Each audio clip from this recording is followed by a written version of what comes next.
দ্বিতীয় বিশ্বযুদ্ধের পর এই প্রথম সারা বিশ্বে এভাবে ছড়িয়ে পড়েছে সামরিক সংঘাত।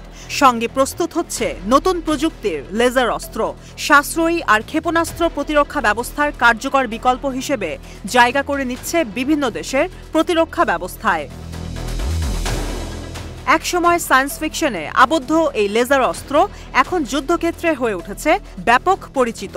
বিভিন্ন দেশের সামরিক শক্তিগুলো যুদ্ধক্ষেত্রে শক্তিশালী লেজার অস্ত্র মোতায়েনের প্রতিযোগিতায় নেমেছে। ড্রোন আর ক্ষেপণাস্ত্র সব দেশের জন্য ঝুঁকি তৈরি করছে।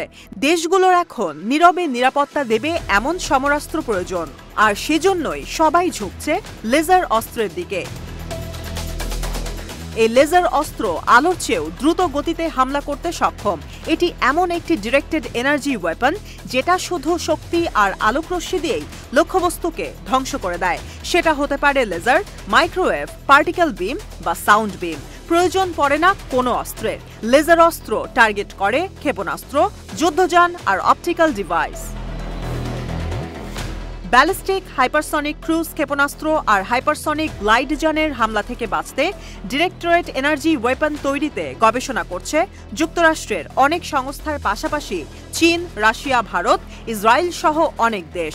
এই ধরনের অস্ত্র তৈরিতে জোরও দিচ্ছে তারা। অন্যদিকে তুর্কি আর ইরান বলছে লেজার অস্ত্র তাদের আছে। গবেষণার পাশাপাশি অনেক দেশই এই অস্ত্র সামরিক বাহিনীতে মোতায়েন রেখেছে। অনেক দেশ আবার ব্যবহারও করছে। ইসরায়েল একসঙ্গে অনেক দিক থেকে ইরান সমর্থিত স্বাধীনতাকামী বিভিন্ন গোষ্ঠীর সঙ্গে ছায়াযুদ্ধে জড়িয়ে আছে। তারা জানিয়েছে উচ্চ ক্ষমতার লেজার প্রতিরক্ষা ব্যবস্থা আয়রন বিম তৈরিতে তাদের ভালোই অগ্রগতি হয়েছে। 1 বছরের মধ্যেই নামানো হবে আয়রন বিম। আয়রন ডোমের পাশে থেকে ছোট লক্ষ্যবস্তুকে টার্গেট করে কাজ করবে এই লেজার অস্ত্র। ইসরায়েলের অস্ত্র নির্মাতা প্রতিষ্ঠান রাফায়েল আর এলবিটের সঙ্গে প্রতিরক্ষা মন্ত্রণালয়ের $53 কোটি চুক্তি হয়েছে লেজার বিম তৈরির জন্য।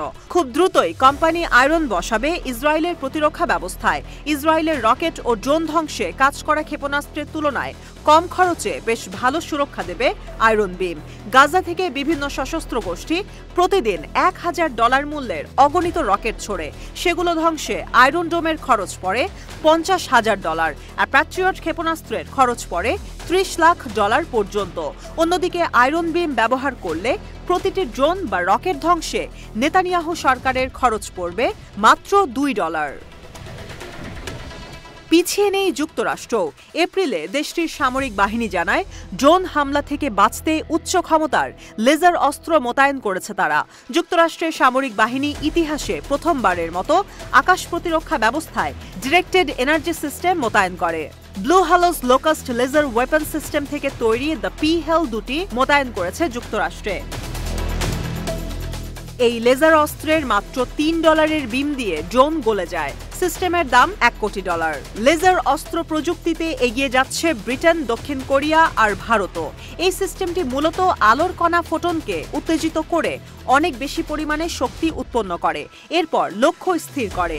ড্রোন বা ক্ষেপণাস্ত্রের মধ্যে আলোকরশ্মি ছুড়ে দিতে থাকে যতক্ষণ পর্যন্ত না সেটি ধ্বংস হয়। পুরো প্রক্রিয়াটি ঘটে যায় নীরবে, কারণ এই বিম দেখা যায় না। লক্ষ্যবস্তু ধ্বংস হয়ে গেলে শুধু সেটি দেখা যায়। কোনো লক্ষ্যবস্তু ধ্বংসে সরাসরি আলোর শক্তি ব্যবহার করে লেজার অস্ত্র। এই প্রযুক্তির সঙ্গে প্রতিরক্ষা প্রতিষ্ঠানগুলো আগেও পরিচিত থাকলেও বিশ্বে অস্থিতিশীলতা তৈরি হওয়ায় নিজ দেশকে নিরাপত্তা দিতে লেজার অস্ত্রের দিকে ঝুঁকছে অনেক দেশ।